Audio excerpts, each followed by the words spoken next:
And the first thing I'm going to start with is my Viper Mark 7 that I'm doing for the Scale Model Addict Big Spring contest. And what I've done here as a preliminary is I have filled the slot for the base with some plastic card. The model is partially primed, and the reason I'm doing that is so that I can see where this thing has to be filled and where I have to touch up some panel lines and things of that sort. So I'm gonna, sand over this and basically, reprime and sand and reprime. So that's just a process that I go through. But several of you have asked to see how I'm going to fill this thing in, or just do some filling tutorials. So the first step here is, now that this is all dried, I'm going to go ahead and sand it flat, and you'll see that there's still going to be some gaps in there, and that's okay. What we're going to do, and I'm pointing this to a different camera here so I can get a little bit better detail for you. Okay, so what I'm going to do is go ahead and sand this down real quick, and then we'll start the actual filling process.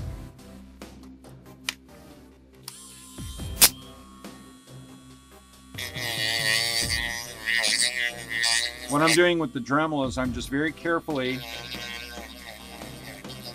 sanding this down. Sorry if that noise is a little loud. And I'm doing this just to get the highest points off, and I'm not going to go right down to the body of the Viper, because this thing will probably wreck it. So let me show you this now. We've got it pretty well sanded down, and as you can see, we've got that fairly well sanded down. It's not flush because I don't want to wreck the finish on the aircraft. So the next step then is to take some coarse sandpaper. This is just a sanding stick. I believe this one, I think, is from Squadron. I don't know. But you can pick these up just about at any hobby store where they carry models or whatever. So the next step then is to try and get it down flush with the coarse, and then we'll go over it with some finer grit.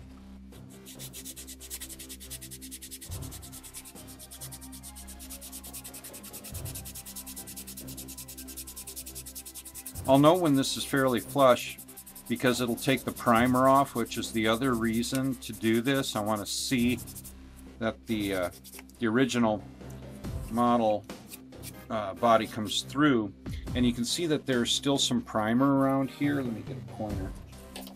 There's still some primer around here, and that's going to have to come off as well. So I'm going to go ahead and sand that down and get that as flush as I can with the coarse grit.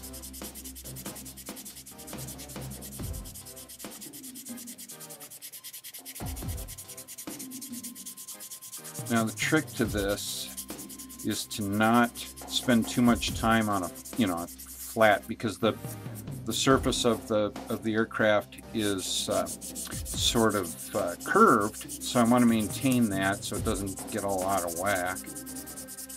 And you can see that we still have a little bit to go, and I'm kind of scraping this out to make sure that it's not just dust and whatnot. I'd have a contest and see how many times I say whatnot. I'll have my viewers count it. Maybe that'd be a good one for 500 subscribers.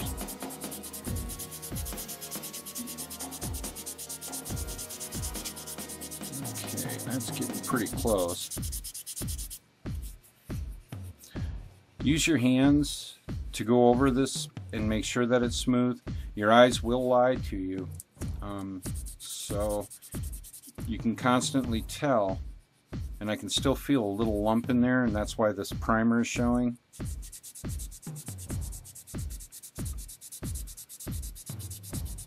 I'm trying something a little different, guys. I'm using two cameras. One of them is an old high 8, believe it or not, and it takes a little while to convert that into a digital format, but it's just a much better camera, and you'll be able to see as I'm using these two cameras. I'm going to switch back and forth like so. And I know the lighting isn't the greatest. I've got some experimentation to do. That's getting pretty close there. Now, once I'm done with the coarse, I will go ahead and go over it with a medium and then a fine. I don't really think I'm going to have to polish it too much. That's pretty good there.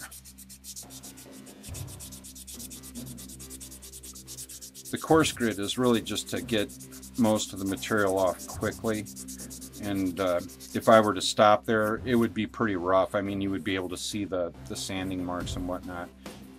And that feels pretty good. I'm not going to go any further on that. So let's go ahead and take our medium grit. And all this is meant to do is get those scratch marks from the coarse grit off the model. So it's not going to take nearly as long. Now keep in mind that through all this sanding, there were some gaps in between here, and I'm going to have to blow that out or use a toothbrush, which you can do that. And you can see that there are still gaps in here. You can see right in there that this will have to be filled,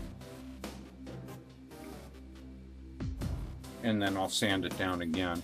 That's pretty smooth for just the first rough sand here, and I'll go ahead and go to the next part of this now, which is filling the remaining gaps.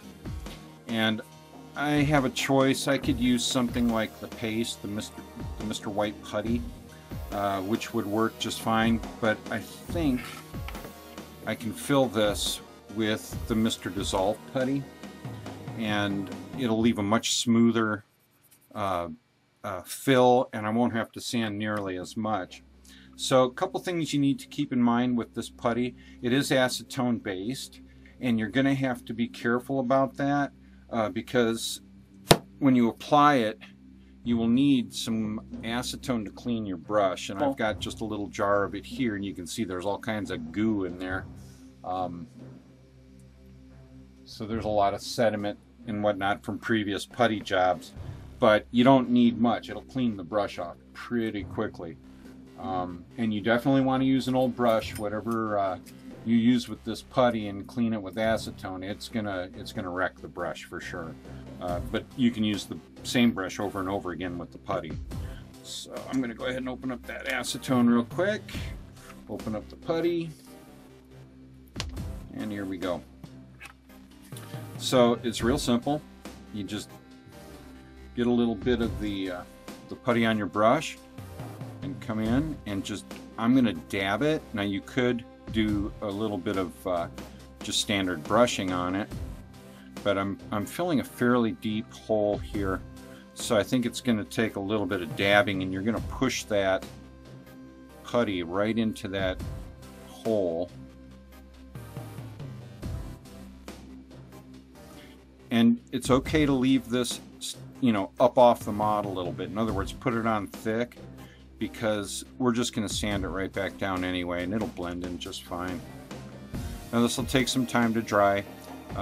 You could basically, it dries fairly quickly, usually within 15 or 20 minutes, but I like to let mine set up for a longer time than that, just because I think it does a better job that way. And then when you go back to sand it, it's you know, just basically a one fill, one sand type of procedure. And I'll get in on this a little tighter when I have all the putty in there. You're going to see that it's not a real smooth job either, because I'm kind of pushing it. I'm not really brushing it, but that's just fine. It'll kind of self-level a little bit, but then you know, after that it's pretty much a done deal. So the next step after that will be to get some of these lines here, because there are some gaps right there on the landing gear hatches, and I really don't like the gaps in there. I think, you know, if you were going to have a craft in space, it would definitely be detrimental to have any holes open. So I don't know. At least that's my theory. Okay, so I just cleaned off the brush a little bit in that acetone. You do want to cover this as quickly as you can because it will start to dry very quickly with an open jar. So make sure you do that. Okay, next step. Same idea with the Mr. Surfacer. You're going to need to clean it up with some acetone. So we're going to go ahead and shake this up. I'm going to be using the 500 grit. Remember, they also make a 1000 and they make a 1200 for a little bit different application, and I'll show you that when I put the body together on this model. Now this is basically a thick primer, is really all it is. It's just got a lot of pigment and grit to it, and the 500 is the heaviest version of this. What I'm doing, and this blends right in. It's a great color, so it looks very much like my primer. I'm going to have to come back and sand this as well, but that's all right. It'll work out just fine. This stuff is extremely self-leveling. It's really very good. I like this. These things are some of my favorite products. The Mr. Putty and Mr. Surfacer products are just excellent. I use them all the time on miniatures, on models, on all kinds of different stuff, and it has never let me down. I cannot recommend this stuff enough. Our friends across the pond, if you can't get this, let me know, because I'd be more than happy to pick it up for you and ship it out. Just PM me and let me know what you want to do with that, and we'll go from there. But you can see that it really works quite nicely. And again, I've got a little bit of raised surfacer on there, but that's okay because the indentations for the doors will still show, but they will be much tighter, if you will. They'll be more like a closed and sealed hatch rather than having these big gaps in there, which I find rather unattractive and you know, less realistic, if you will. I don't know how realistic fits into the equation, but so I'm just applying this with my brush, and again I'm kind of pushing it in there because these are fairly pronounced gaps, and this might actually take more than one application, but I'm hoping not. Oops, I just put my finger in it. That was brilliant. Okay.